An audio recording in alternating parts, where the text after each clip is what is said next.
basketball, recruiting, and some other little tidbits going around. Let's get to it here on Locked On Wildcats. You are Locked On Wildcats, your daily podcast on the Arizona Wildcats, part of the Locked On Podcast Network, your team every day.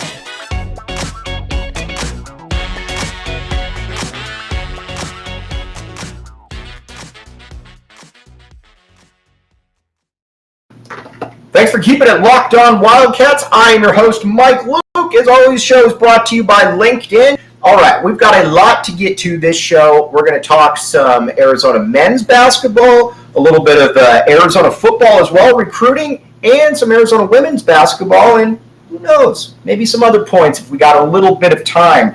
But first, obviously, Arizona basketball is what pretty much runs the ship here in Tucson, and we need to talk a little bit about the latest developments here because, again, we're kind of in a new era, a new trajectory here with Tommy Lloyd. So let's talk, first and foremost, let's talk about Kwame Evans Jr. Now, we've talked about it a great deal. The 2023 recruiting class is really where Tommy Lloyd is looking to make his bones right here, and you can understand why. It's the first class where he'll have been in Tucson. He'll be able to show the kids a product out there, and let's be honest here, a product that's pretty enticing to watch. So, again, 2022 was about, get a couple priority players, get your guys overseas. He had been looking at Henry Visar for a long time, obviously ended up getting him. He, you bring in some transfers, your Courtney Ramies, your Gerald Hendersons, guys like that.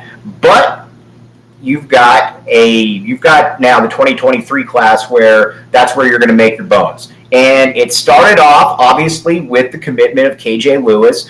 In my opinion, a five-star wing out of Texas, actually hung out here in Tucson for a little while, and but now he's back in Texas playing at Duncanville High School. So take that for what it's worth, but I would imagine his rankings are going to go up the chart quite a bit, just being that he's going to be playing against better competition out there. Then, obviously, Kylan Boswell, which I think is the linchpin to everything. You get a point guard that Tommy Lloyd wanted. I mean, there's no doubt about it. That's the guy that Tommy Lloyd prioritized, and there's a lot of reasons why. He's efficient with the ball. He certainly he looks like a multi-year player. Could certainly see him being a 3-year guy at the U of A. Wouldn't surprise anybody in the least. And he just gets basketball. He's a floor general. So what are you going to fill out the rest of that roster with right there, I think is what we're talking about. So Kwame Evans Jr., big man out of Florida, top 5 to top 10 player in the nation, depending on where you look at it. He's an interesting guy because he and his camp reached out to Tommy Lloyd. And a lot of times when you're a top 5 to 6 player, you don't have to reach out to other people. They reach out to you. But it shows you the interest, though, that he had in the U of A. And Lloyd, after doing a little bit of his due diligence, obviously decided that this was a good player to go after. So right now, by all accounts, Arizona is the leader in the clubhouse for him. He's going to be announcing here in early August. We'll certainly keep you up to date on everything going on there. But so far, so good when it comes to Kwame Evans Jr., and he will be the highest rated guy that Tommy Lloyd has brought in to this point. Now, the other guy that I think a lot of people need to keep an eye on is Cody Williams. He's out of Phoenix, and we've talked about it before, that if you're in Phoenix, there's generally a pretty good opportunity that Arizona's going to be able to get you because it's just happened in the past. You look at the players that have come through the U of A over the years, and if Arizona wants you, they generally get you, especially if you're a native Phoenician, whether it's your Mike Bibby's, your Richard Jeffersons, your Channing Frys, your Jared Bayless, your Nick Johnsons. I can go on and on. Dalen Terry. I can go on and on down the list, but I don't need to. You get the point. But Cody Williams, he's not necessarily as highly thought of as some of those other guys, mainly because while he's very good, he's raw. And I think that people need to take an opportunity to, just kind of slow down a little bit. But if he's a 2 or 3 year player at the U of A, he's probably an All-American by the time he's by the time he is a junior at that small forward spot. So right now, Arizona loves where they are with Kwame Evans. I'll believe Cody Williams doesn't come here when I see it, just because of the history and everything that unfolds. Okay, now let's talk some Arizona men's football. Let's talk some Arizona football recruiting here. Now, everybody knows about the class that Jedd Fisch brought in last year that was absolutely loaded with players across the board. It was a class that you generally don't see here. And honestly, I'm not sure that you really will. I don't think that you really will too many other times unless it's Jedd Fisch bringing it in. He brought in everything. He brought in 5-star He brought in 5-star wide receivers. He brought in the transfer portal, maybe one of the 2 or 3 best wide receivers in the transfer portal. He also brought in the Pac-12 Freshman of the Year at quarterback. You name it, he pretty much did it. Now, the one thing that he didn't do was, and again, this is especially when you start late, it's difficult because of the nature of the position. It was difficult for him to get size on the offensive and defensive line, and that's certainly where he's prioritized this recruiting class. But more so than anything, he's prioritized size across the board, and I love it. If he's going to miss, he's going to miss big. And, as much as, Rich Rod was able to do some things here at the U of A, you always looked across and said, man, that other team's just bigger than we are. And after a while, it just kind of becomes deflating because you can imagine what the 250-pound nose tackle is thinking. Sure, he's trying hard, but he's also going against guys who are over 100 pounds more than him. Jedd Fisch isn't going to play that game. Jedd Fisch is, like I said, if these kids aren't going to be good, he's going to miss big. And let's just look at this recruiting class. And there's a couple guys, obviously, that committed that we need to kind of touch up on briefly. Braden Dorman, 6'5" QB out of Colorado. Not much that needs to really be said about Dorman other than the fact that he is a huge dude. Again, probably 6'5", 215. He looks like he could easily be a 235, 240-pound quarterback by the time that he's done rowing. And that's the guy that Fisch obviously looked at. It's kind of a juxtapose to the previous year when you get Noah Fafita, about 5'8". So you're going to have the opposite of both both of spectrums right there. So that should be interesting to see what happens. But let's talk about the guys who are going to protect Braden Dorman and who are going to try to get after Braden Dorman's counterparts. And right now, Arizona got a offensive line commitment from Elijah Payne out of Las Vegas. Now, this is what I'm talking about right here. He's a 3-star recruit. I get it. But he's 6'7", he's 285 pounds, and he also has offers from ASU, Arkansas, Florida State, and Georgia Tech. You can do the math there. Those are other schools. Those are the kind of schools that you should be competing against kids or programs to get. You shouldn't be competing against the Tulanes and the Tulsas. These are the kind of schools you should be beating out players for. And they got that. Payne I'm not sure that he's going to, because a lot of times with these guys, they're 6'7", 280, there's a lot of weight that needs to be redistributed. Let's just put it that way. But he's going to come in here. He's going to be probably put in the weight room, might redshirt for a year, but it wouldn't surprise at all if this is a multi-year starter. These are the kind of guys that you build an offensive line with. All right, now, a couple other guys that we need to touch base on. Iapani Lalulu. Okay, so he's the highest-rated guy still on the board. 4-star interior offensive lineman out of Hawaii. He can go to Michigan. He can go to pretty much wherever he wants. He's about 6'2", 340 pounds. He's built a lot like Jonas Savanea, who came in this past year, obviously, and has an excellent chance of starting on the offensive line. Arizona got a real gem right there. And Lalulu is kind of the same way in that he's more highly regarded, but you would expect him to be able to come in here and start, or at least get some immediate playing time. He's got that type of skill. He's got that type of talent. He's got that type of frame.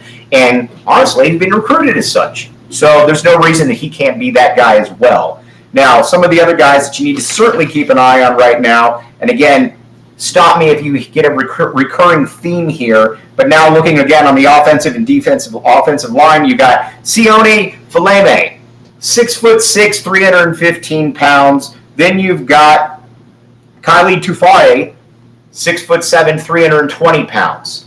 These are 3-star kids that you're competing with the Colorados, the Oregon States of the world. But again, these are Power 5 players, though. So these are Power 5 programs that you are going against. It's up to Jedd Fisch to be able to coach these guys up when they get to the U of A.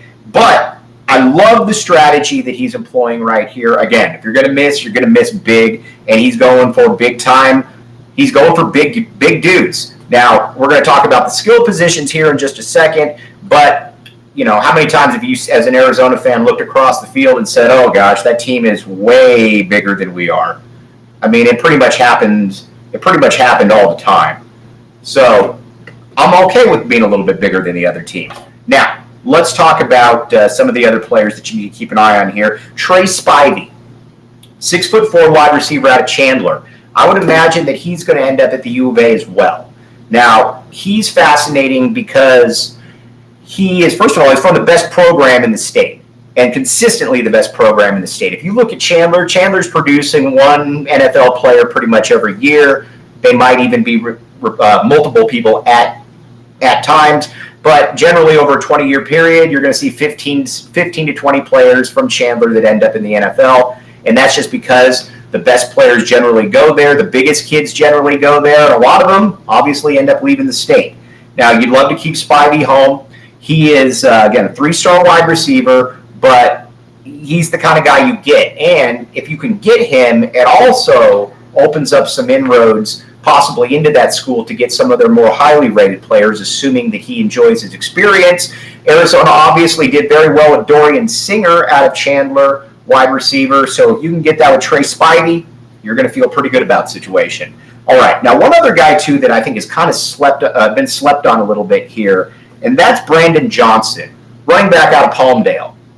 You look at it, and he's generally thought of as being somewhere in that, top 80 in the state of California. But talking with some people, watching some tapes, seeing how fast he is, it wouldn't surprise anybody at all if he ends up being a high 3-star kid and kind of a game breaker type. He's small, about 5'9". He's about, 215. He's about 180. But he has game-breaking possibilities right there. And we're going to talk a little bit coming up here in just a second about how all of these guys are going to fit in, and we're going to talk some Arizona women's basketball as well. But first, I've got to tell you a little bit about LinkedIn. LinkedIn is obviously a big deal. Very excited that they are now part of the Locked On family. So let's talk about it a little bit. As the sun comes out and small businesses are back to business, LinkedIn Jobs makes it easier to grow your team. LinkedIn Jobs helps you find the people you want to interview faster and for free. So, if you're getting tired of, looking through periodicals or hoping somebody comes to your door, just go to LinkedIn. They'll take care of you. Now, LinkedIn Jobs helps you find the candidate you want to talk to faster. Did you know that every week nearly 40 million job seekers visit LinkedIn? Post your job for the free at linkedin.com/lockedoncollege. That's at linkedin.com/lockedoncollege to post your job for free. Terms and conditions apply. Now, let's talk about the great plan that is Jedd Fisch on the other side.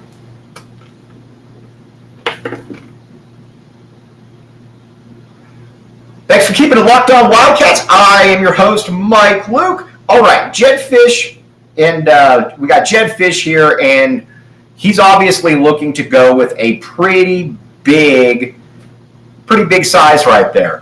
And I think the one thing that's exciting about it is you're going to have the skill guys. I think we know that you brought in one of the best wide receiver units in the entire country this past year, Jator McMillan, Jacob Cowing, guys like that, Kevin Green. You can easily figure out that this is probably going to be a staff that's going to be able to recruit offensive skill guys. Don't think I'm really breaking any news right there. What you wonder about, though, is then the next step, beefing that up. And that's where everything kind of comes into play right there. And I think that's where it becomes fascinating because you got to be able to protect these players. It's kind of like you get the shiny car, but there's no engine in it. The lines are the engine. Now, on the defensive line, you've got guys like, a Sterling Lane who's coming in here, but you need to get some more of those beef eaters up front on the defensive line. Arizona's still working on that. That's the hardest position in all of college athletics to recruit because there's so few of them because of how big they are, and they generally end up going to your Alabamas, your Clemsons, your schools like that. So One thing I will say is Fisch gets it. And that's an exciting proposition right here. Fisch gets it. He understands the impact of recruiting. And again, it's up to him to be able to find out, what to do with these players. Can he coach? What can he do? And I think we're all excited to find that one out as well. Now, one thing, if you wanted to bet on Jeff Fisch, is there any other place you would go than BetOnline Sportsbook? BetOnline Sportsbook has been around forever. It's not going anywhere, and like we've talked about a million times, it's easy to use. That's what's exciting about it. I get people all the time, well, I don't really understand the sportsbook thing, and they look hard to use. No.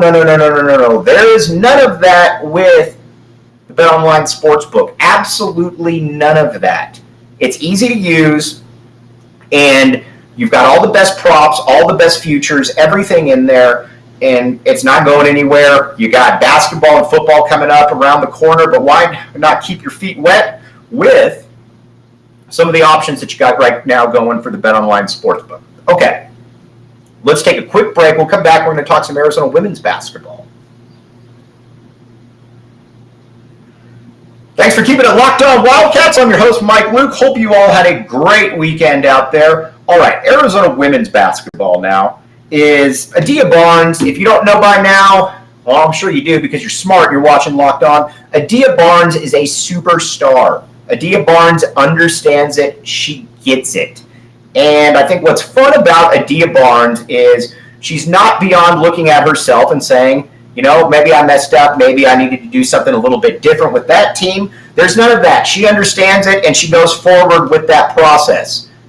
Now, you might say to yourself, what's the latest? So, one thing, last year, she obviously looked at her roster and said, I got some players that can't play quite at this level or we're not on the same page. So basically 9 players left the program from a team that was kind of fringe top 25 all year. And you knew that she had an idea of what she was doing because then immediately she brings in 3 transfers, one highlighted by Jade Lavelle out of ASU, averaged 17 a game, Esmery Martinez out of West Virginia, 6'2", jack of all trades type.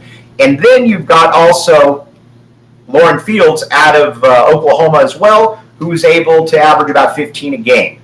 She killed it there, and then as far as the normal recruiting class, you look at that and it speaks for itself. It's probably the best recruiting class in school history. Highlighted by Maya Najee, the best post player, the best recruit that Arizona has ever brought in, at least on paper, and then 2 whirlwind guards in Kaylin Gilbert and Paris Clark. Those are the players that are going to try to shift the boundaries a little bit of what Barnes had been working with, in that I think she wants them to be athletic, run, but at the same time, I want to be able to impose my will. Now, how do you do something, or how do you follow that up? You follow it up with a similar recruiting class, and she is well on her way to doing that one as well. Right now, you've got a team where you've got Montaya Dew, 6'2", out of 6'2", kind of a small forward, power forward, can play a little bit of each side. And then you got Bria Cunningham, who at 6'4" is one of the top 10 players in the nation. Both of these are top 10 players in the country. So you're adding size here. You think to yourself, well, Adia really loaded up with guards last time, because we didn't even mention Lamaya Hilton out of Canada, who's a little bit more difficult to grade just because of where she's from. But you have her, you have Paris Clark, and you have Kaylin Gilbert. So that's your dynamic. Those are your dynamic guards right there. Now you obviously got Najee. You're bringing in a 6'4" post in Cunningham, one of the top 10 players in the nation, and do a 6'2" player that can do a little bit of everything, maybe into even a Sam Thomas type role. But the point is, Adia Barnes was able to regroup, realize that, last year's team was lacking in certain areas. It was a little bit deficient, and she was able to go out there and she was able to make up for that. And if you're an Arizona fan, you're thrilled that she's there because of what she was able to do. Okay, so really wanted to touch base here because there's been so much going on with recruiting, Arizona basketball, Arizona football, Arizona women's basketball. But everybody out there needs to remember, this is a great time to be a Wildcat fan. Everything is headed in the right direction. The programs are doing really well. It's not like we're ASU and it's a sinking ship. So all I would say to everybody out there is be excited about the future because there is a lot of really good stuff coming for you. We will be back with you. Thank you so much. You have been listening to Locked On